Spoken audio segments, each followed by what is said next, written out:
Hi everyone, my name is Amy and I am a founder. I am an AI enthusiast and I've been trying to get into the space for a while now. Yeah, and my name is Philip. I've been in the tech space for about 10 years.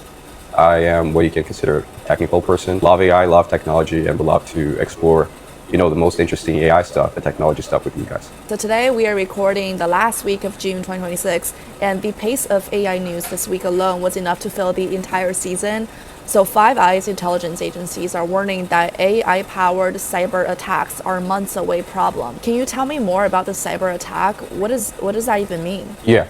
So anytime that a new technology comes in, there'll always be people that use that technology in a good way, and people that try to use that technology to harm others in a bad way, right? That happens with everything, and it's not like a big news that is happening with AI as well, especially in the software space. So AI has become really good at coding. More recently, Anthropic and OpenAI have been able to create models that are so good at coding that they were capable of identifying and exploiting software problems, bugs, restrictions in general, and softwares from big banks, from big corporations, from, really important companies in a matter of minutes. And it is good if you think about AI helping you address those problems in your software, but it's very concerning if you can think that, maybe bad people can get their hands in those, AI models and start using those breaches to attack,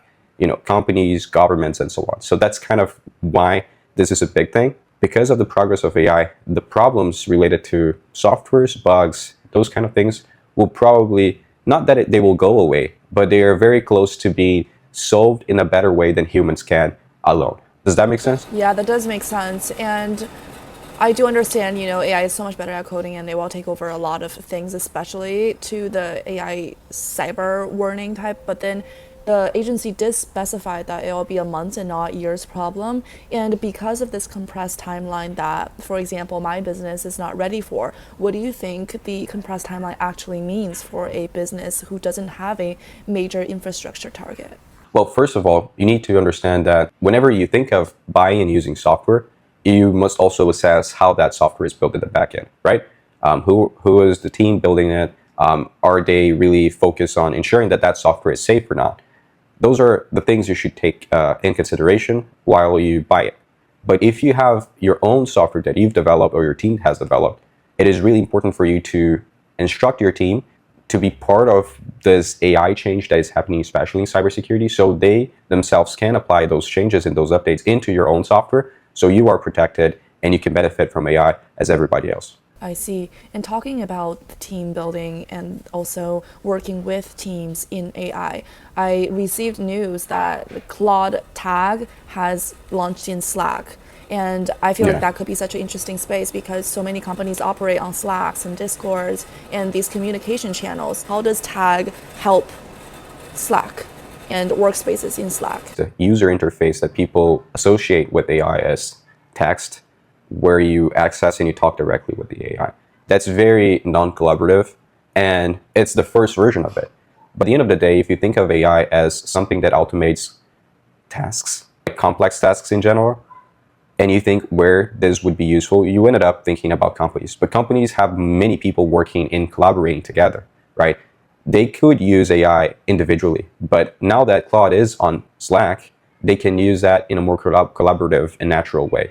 So this means that Claude will have a better understanding of what is going on, the context of your company. It will be able to give you better recommendation, answers, and even automations. So that's kind of the idea behind here. And Claude has been exploring new interfaces for quite some time now. They've launched in last few weeks the Claude Design, which is a new experience for designing and prototyping. So yeah, I'm very excited to see where this goes. And I think this is just the beginning of how people interact with AI. Yeah, so working with AI and also people at the same time, especially as we're targeting Slack, Tag means that one shared AI instance per channel that everyone can see and build on, right? And how does that multiplayer dynamic change the relationship a team has with AI and with each other, do you think? Like, do you think they're just going to rely on the bot that's in Slack? Yeah, I think that the most interesting change will be how more accurate the suggestions that you're going to get from Claude will eventually become. especially because now Claude is capable of accessing much more data about the company. Of course, with that, there are many concerns related with data protection and data usage and how you manage that. But at the end of the day, for the end user, the experience will feel just more natural. Instead of you prompting, adding information to Claude all the time about your company, yourself, or what is going on in your environment, Claude will basically just have it, and you can just talk with them and assume that that is part of his context already. So what I feel like will change with this is Claude will get smarter, more helpful, and more powerful. So yeah, your concern about dependency and how people manage expectations and their trust in AI will be also very important. I see. Okay. And once Claude tag is used, for example, in 100 companies and in even more companies, the amount of AI usage is going to increase a lot, as we're seeing a trend now. Do you feel like, I mean, obviously we're seeing in the news that there has been electricity demand problems and also becoming a federal grid problem, which is much bigger than what an average person would assume, right? What do you think that impact has on the usage of AI, its limitations and regulations? Well, at the end of the day, AI is very dependent on the ability of using electricity. The data centers, the computer centers that are used to process these models, they rely a lot on energy. They're very energy heavy.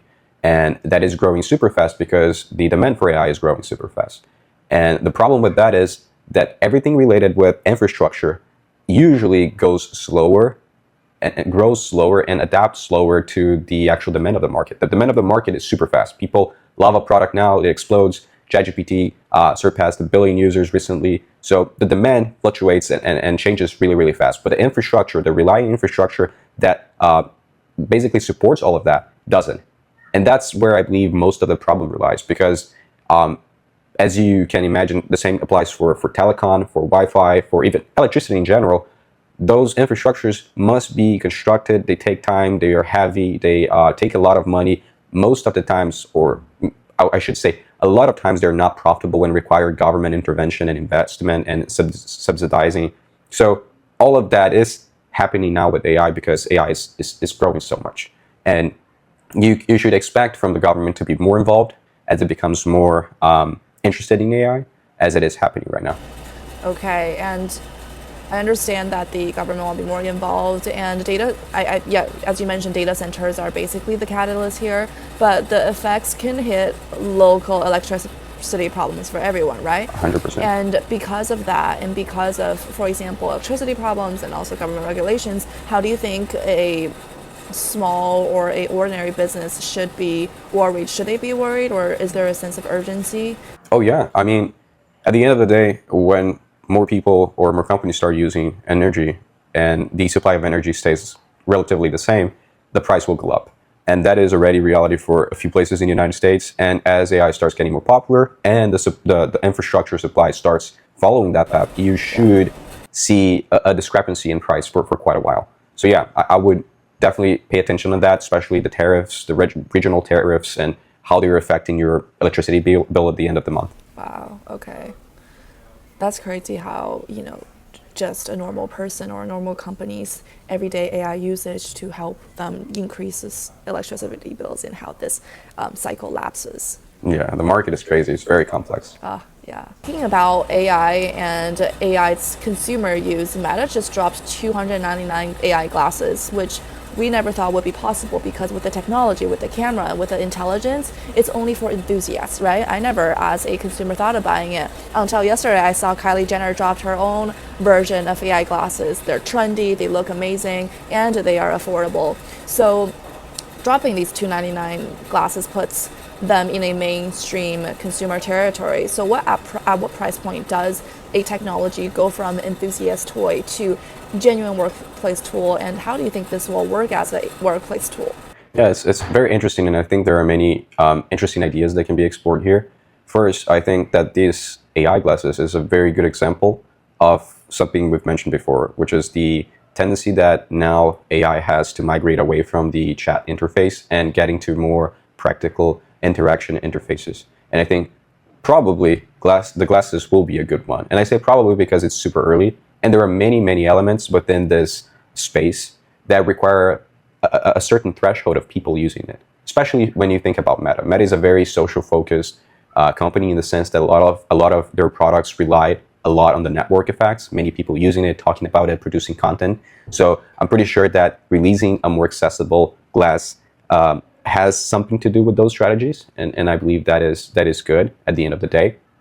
And what I also think about this is that now they are understanding how to get access to the market, to the mass market. Talking about AI using tech influencers or just focusing on communities on X where tech people usually hang out. That is not what will take you to the masses. You need to talk the language people talk. You need to be where people usually pay attention to. And I think this collaboration with who's the person again? Kylie Jenner. Oh yeah, it's a big one, right? This is probably going to facilitate and make people more interested in participating in this evolution in technology. But to address your question, I think you can summarize it into the perceived value versus cost analysis.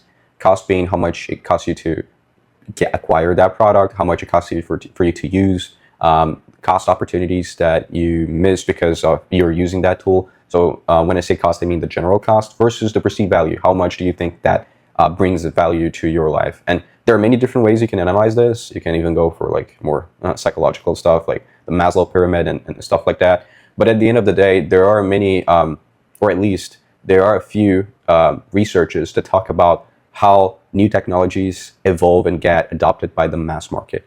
And all technologies start in an interesting way. They kind of suck a bit at the beginning. They're not that good. They're very expensive, very heavy, very chunky, laggy, so on and so forth. And that's when you have only the early adopters taking it. That happened a lot with AI, but definitely from what you usually are seeing with products in general, AI changed from these early testers to mass adoption really fast, right? You have ChatGPT crossing over 1 billion users, and you have many other following the same path.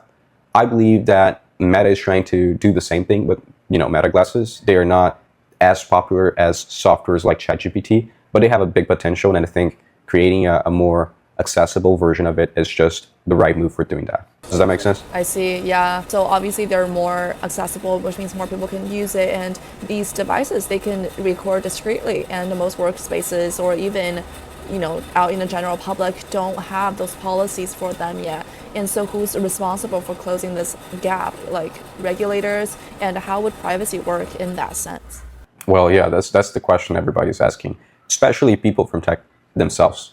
I think that at the end of the day, regulation moves slower than technology, and there will be gaps in which technology has evolved that regulation hasn't, and bad things can happen. And I'm not saying more regulation is the solution for, I think people will find what is useful, what is harmful. People usually gravitate towards more what is useful, what is entertainful. What I feel like the market will self-regulate at the end. Self-regulate, yes, and we see that going on because larger companies like Oracle is finding a lot of tools useful and implementing them, as we can see from their drop of headcount. And they basically cut while massively scaling data centers. So they lost 21,000 employees while spending $55 billion on infrastructure. So is this the clearest real-world example yet of AI visibility reshaping how companies put their money and allocate resources? Short answer, yes. A better answer is yes, but not in the sense that many people think or could think. When you see news like that, you usually assume, oh, they are firing people because now AI is doing their job, but faster and cheaper. When you start looking deeper into it, what you actually see is that it's not like that. And you have many cases like that before. For example, I believe one of the first big examples that came out in the media was from a company called Cube or Square. I'm not really sure what is their name, but it's from the same guy that founded Twitter, and he posted a big tweet post about how the company is becoming more efficient, they are evolving with AI. But when you really take into consideration the full context of the company, you realize that he was firing a lot of people, mostly because he overhired, and mostly because there was not a really good governance strategy behind, management strategy behind. And so you see, this is like where entrepreneurs must pay attention, because AI is helpful. It can automate many tasks, but I don't think that, contrary to what many people think, AI will replace the need of humans. I think for a long time, AI will create more opportunities of humans to participate in more productive ways. This means more jobs, not less. And I think that when you take a look at news like Oracle, and you really, really dig into it, you will eventually realize that that is what is happening in the background. Not people getting fired by AI replacing them, but just because companies have a new investment strategy or they overhired or things like that. Does that make sense? Yeah, can you expand more on if anything the hiring will increase? Yeah. So when you analyze from a historical perspective the industrial revolutions, they started by people getting fired because most or part of their job was automated by the new invention. So, for example, first industrial revolution, you have the usage of machinery. That happens. That's true. But what follows that is that people, those jobs that were automated, okay, they were automated, but that creates incentives in the economy to create new types of jobs. So those people that were fired could be reallocated to new type of jobs, or new people could fulfill them. And what ended up happening was that instead of just removing jobs from the economy, it created new jobs, and it created more jobs than it removed, right? So the net effect was more jobs, the demand for more people. That happens in the first industrial revolution, and that happens in many, many scenarios. There is also almost like a scientific term to explain that. I forgot the term right now, but it's the idea that whenever you have a technology that disrupts something, it can remove the need for humans in the first place, but it will eventually create more demand later. And I think that's what is happening with AI. And more people are seeing that. That's super interesting. Yeah. I didn't think of that, and it's very important to look from a historical point of view how the shift in technology or infrastructure will change workspaces in a long run instead of just what we're seeing now with the Oracle news.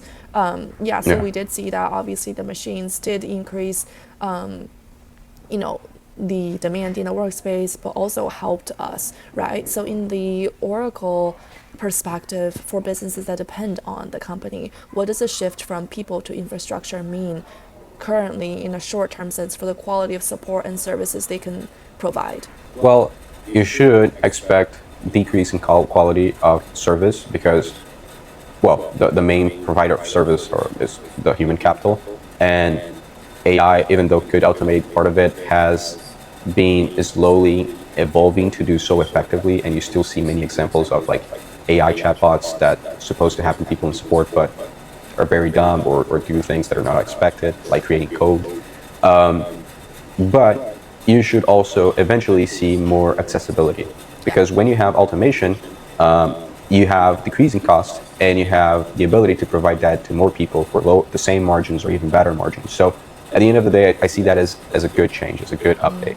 For Oracle in specific, I think this is more of like a changing in investment strategy and where Oracle see new businesses and new revenue lines being created. I think, this is just my personal opinion, a lot of that is related with what is happening with SpaceX. So SpaceX build huge computer centers, and like everybody was not really understanding what was going on, but now we are seeing SpaceX closing billions of dollars contracts with large companies because they need a place to run their models, right? And I think part of Oracle's thesis is probably related with that. Does that make sense? Yeah, I see. And just going before, when you mentioned SpaceX, you did mention that cheaper costs and more accessible to the general public and also small businesses like mine.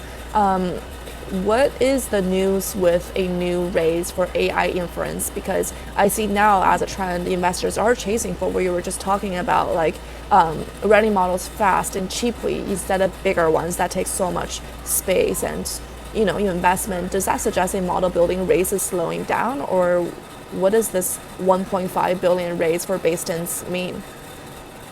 Yeah, it depends from what perspective you see, and there are many benchmarks, basically systems that are used to evaluate how good a model is performing in a specific way, that have clearly shown that there are no slowing down. The progress is actually increasing exponentially, right? One of the most popular benchmarks for that is how long can the AI execute a task autonomously for and effectively, right?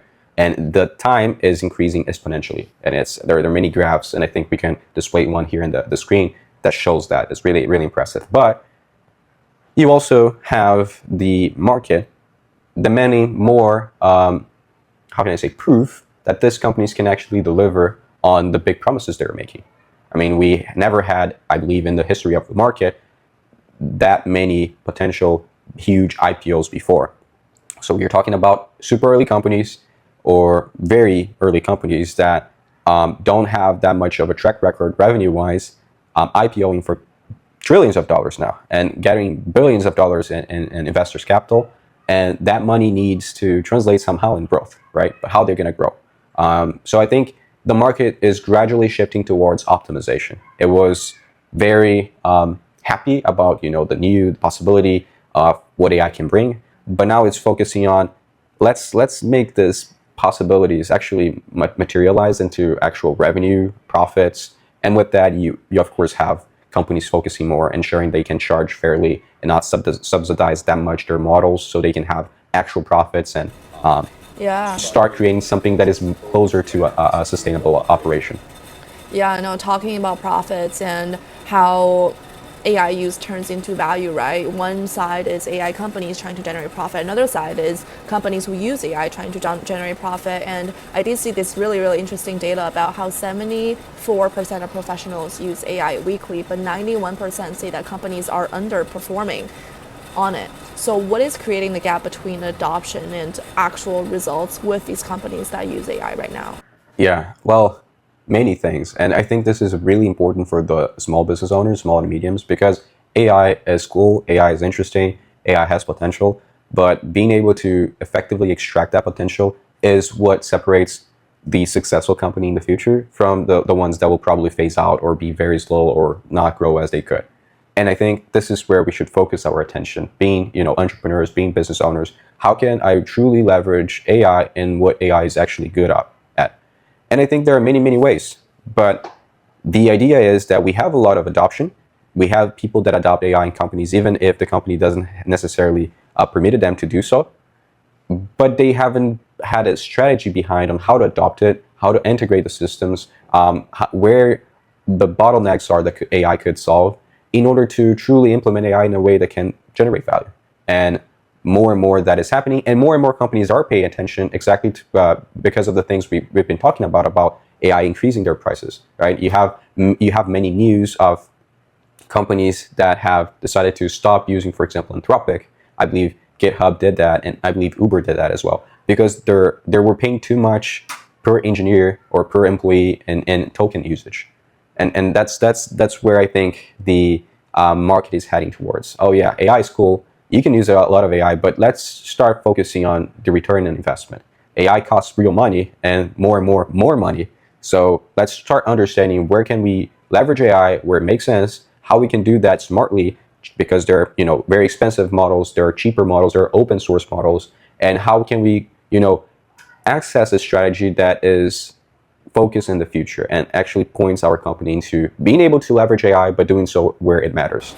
I see. I love how you made a distinction between companies that are actually extracting value from AI and those who are just probably buying a lot of licenses and using it as a cool concept. And you did mention Meta, and there was one news regarding Google Meta about their internal AI training data being exposed. Can you tell me a bit more about that? Because they don't seem to have a good employee governance on AI usage and how to separate information from workplace and personal lives. Yeah, well, Meta has been in the center of AI talks for a while now. I think Meta is a good example of a company that has been firing or pausing hiring or things like that for their personnel. But when you look at it, it's more related with how they overhired before or paid too much for people before it didn't have a return, and they can blame on AI, but that's not what is going on. Meta has been trying to catch up, I believe, in a few interesting ways, like buying Manus AI, a good product.